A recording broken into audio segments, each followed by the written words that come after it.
தொகுதி பங்கீடு பேச்சுவார்த்தை எந்த அளவில் இருக்குது, மறுபடியும் எப்போ அழைப்பு வந்துருக்காங்க, இன்னைக்கு போகிறதா சொல்லியிருக்கீங்க?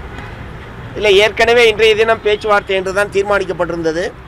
நாளைய தினம் ஆர்ப்பாட்டம் தமிழ்நாடு முழுவதும் அறிவிக்கப்பட்டிருக்கிற நிலையில் அதற்கான தயாரிப்பில் திராவிட முன்னேற்ற கழகம் உட்பட மார்க்சிஸ்ட் கம்யூனிஸ்ட் கட்சி உட்பட அனைத்து கட்சியினரும் அந்த பணியில் ஈடுபட வேண்டிய அவசியம் இருக்கிறது. பேச்சுவார்த்தை குழுவில் இருக்கக்கூடிய பல அமைச்சர்களும் அவரவர்களுடைய மாவட்டத்திற்கு சென்று இந்த ஆர்ப்பாட்ட பணிகளில் ஈடுபட வேண்டி இருப்பதனால் இன்றைக்கு நடைபெறுவதாக இருந்த பேச்சுவார்த்தை என்பது ஒத்திவைக்கப்பட்டிருக்கிறது.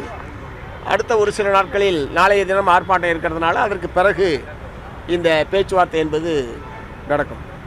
தொகுதிகளை குறைத்துக் கொள்வதற்கு திமுக தரப்பில் சொல்லப்படுறதா சொல்லுது. நம்ம ஏற்கனவே கேட்ட தொகுதிகள் எத்தனை தொகுதிகள் நம்ம கேட்க இருந்தோம். இப்போ தொகுதிகளை குறைக்க சொல்றதுனால அது எந்த அளவுக்கு நமக்கு சாதக பாதகமாக இருக்கும்?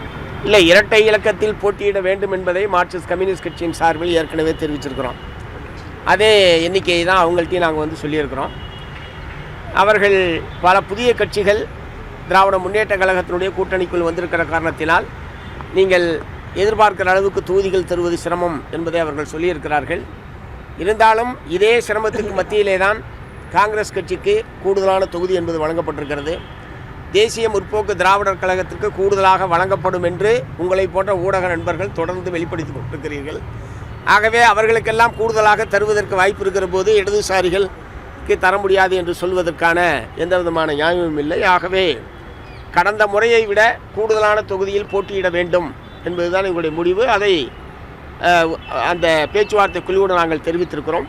அவர்கள் திராவிட முன்னேற்ற கழகத்தினுடைய தலைவரிடம் கலந்து பேசி தெரிவிப்பதாக தெரிவித்திருக்கிறார்கள். தொகுதிகள் தான் இறுதி செய்யப்படும் அப்படின்ற மாதிரி பேச்சுவார்த்தைகள் சற்று நேரத்துக்கு முன்பு பேசின இந்திய கம்யூனிஸ்ட் கட்சியுடைய மாநில செயலாளர் 6 தொகுதிகள் கேட்ட நிலையில் ஒரு தொகுதி குறைச்சிக்கிங்கன்னு சொல்லி திமுக தரப்பில் அவங்களிடம் பேச்சுவார்த்தை நடத்தினதா சொல்கிறாங்க. அவ்வாறு 5 தான் எண்ணிக்கை அப்படி இறுதி செய்யப்பட்டால் அப்போ உங்களுடைய முடிவு என்னவா இருக்கும்? அப்படி ஒரு முடிவு வந்தால் அப்போது நிச்சயமாக எங்களுடைய மாநில குழு கூடி உரிய முடிவை எடுப்போம். ஏனென்றால் இந்த மதவாத சக்திகளை எதிர்த்து போராடுவது எவ்வளோ முக்கியமோ அதே அளவுக்கு மார்க்சிஸ்ட் கம்யூனிஸ்ட் கட்சியினுடைய பலத்திற்கு ஏற்ப தொகுதியை பெறுவது என்பது ரொம்ப முக்கியம். கட்சியினுடைய நலன் என்பதும் எங்களுக்கு முக்கியம். அதன் அடிப்படையில் கட்சியினுடைய பலத்திற்கேற்ப தொகுதிகளை பெறுவதற்கான எல்லா முயற்சிகளையும் நாங்கள் மேற்கொள்வோம்.